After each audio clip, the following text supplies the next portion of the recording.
we have Pablo Cabrera.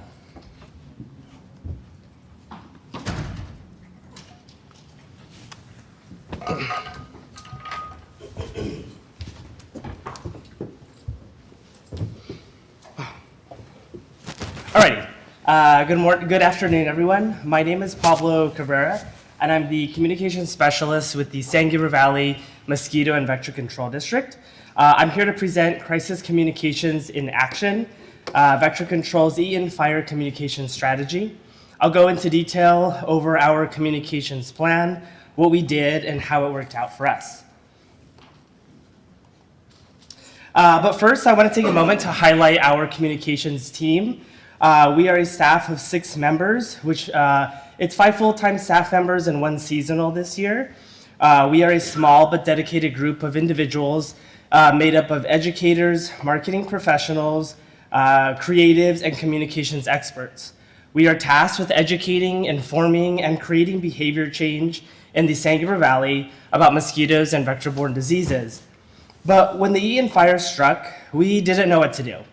We didn't know the magnitude of what we were dealing with, let alone what we were about to step into.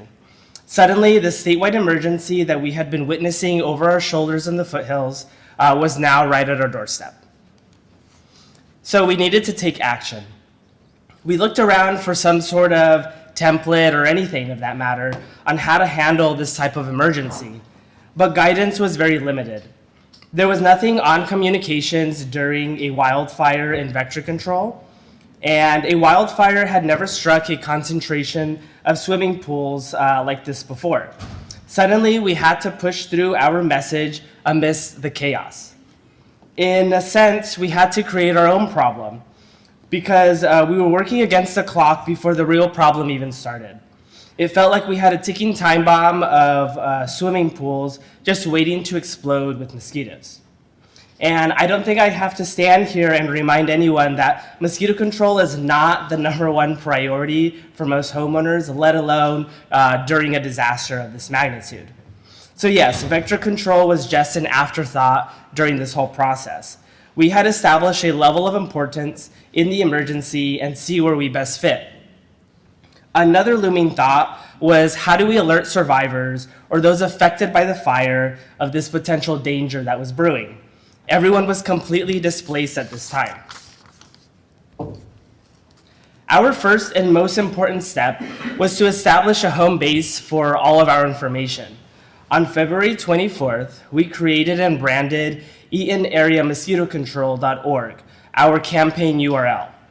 Going back to basics, a campaign URL for a project or something of this magnitude is extremely crucial because it makes things very easy, accessible, understandable, and promotable when creating your content. It's very difficult to have a link where it's SGV mosquito / emergency / this and that. No one's gonna remember that. But our page was far from perfect.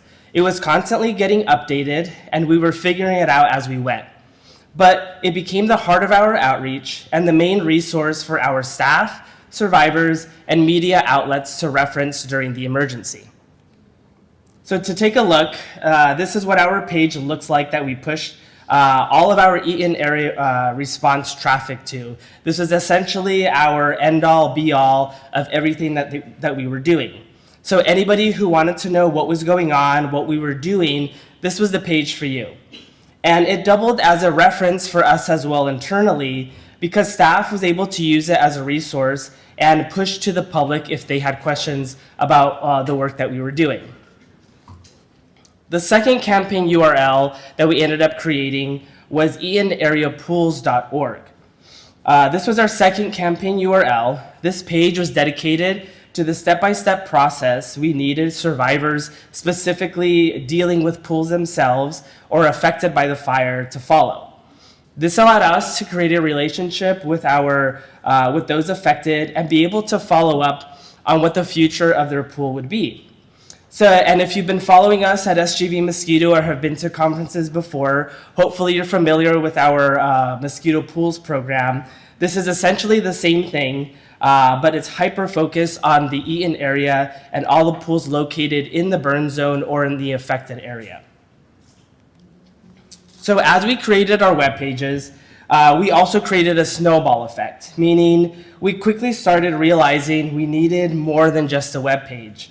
We created physical flyers that said the same thing as our website, but we kept the flyers themselves pretty basic, knowing that the information might change and prevent us from having to constantly revise the information on these flyers.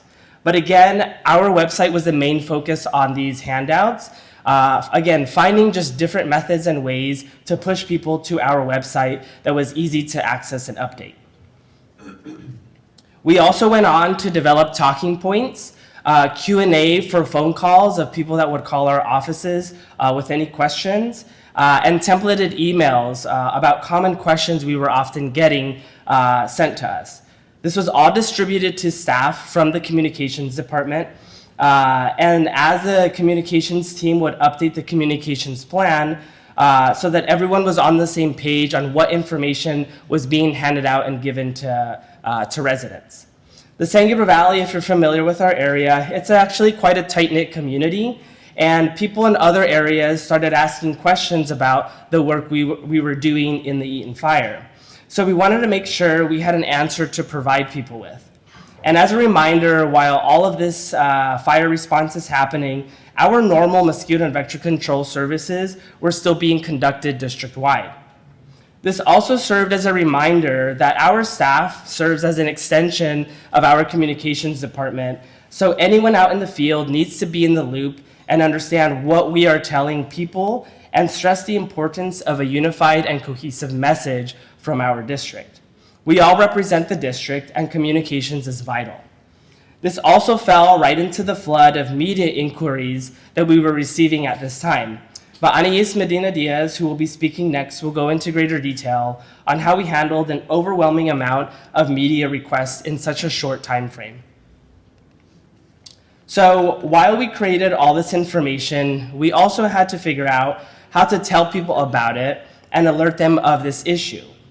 Our first major platform was participating in the virtual weekly Altadena community meetings hosted by LA County. This allowed us to be in front of the audience we needed to get in front of and deliver the information we had developed. It also strengthened our relationship with emergency response and our emergency urgency of why we were trying to work against the clock. We were also able to get information added to the LA County recovery website about and adding information about swimming pools. This webpage was the home base for LA County recovery during the recovery process.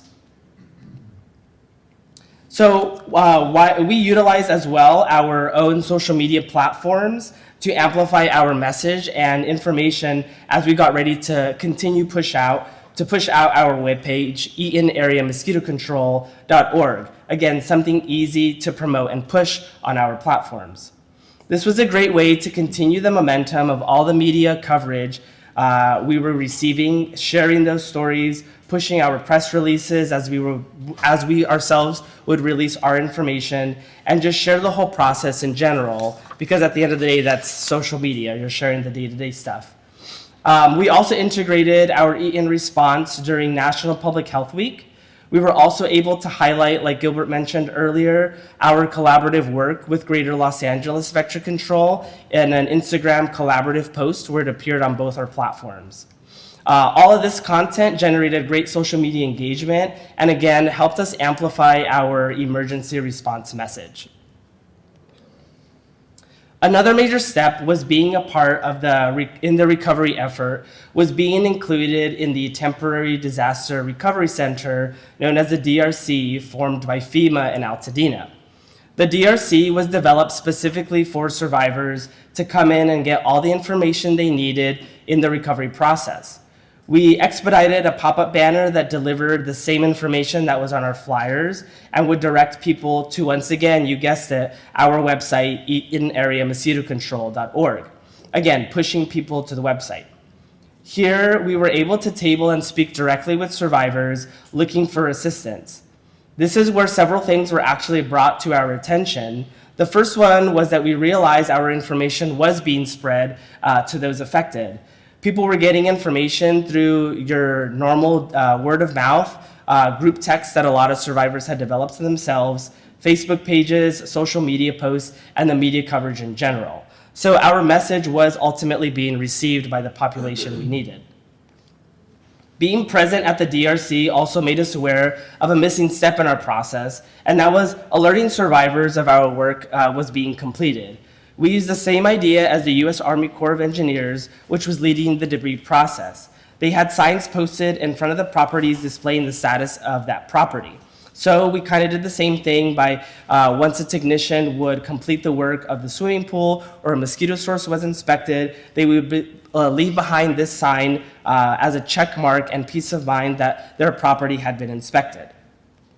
Lastly, one of the major obstacles in our communications plan was identification of our staff in general.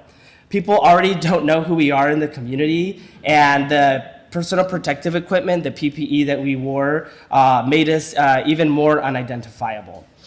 So we got creative. We had our logo as big stickers that was placed on the hard hats and Tyvek suits that were worn by technicians. And we also ended up restructuring our ID badge as a lanyard that avoided clipping or compromising the Tyvek suit. Staff carried business cards with contact for directors' information in case they were stopped for media or pressed for questions. Staff also really liked the easiness of this, of how quick they were able to add it to their new process during the Ian fire. As I conclude my section, I want to stress one thing. We didn't have all the answers during this process. It wasn't a perfect process, but it was a lot of work. We created and developed a whole new communications plan that didn't exist and stayed to our mission as a vector control district, and that is to protect public health. This is something we're extremely proud of. I would also like to take a moment to thank each and every one of our staff members at SGV Mosquito, because without them, this work would not have been possible. What makes our Eaton fire response even more personal is that everyone was affected in some sort of way. Knowing somebody who lost a home, people went without power for days, or some people were forced to evacuate themselves. These are very uncertain times for our Mosquito family, and I thank them for their very hard work. Thank you very much.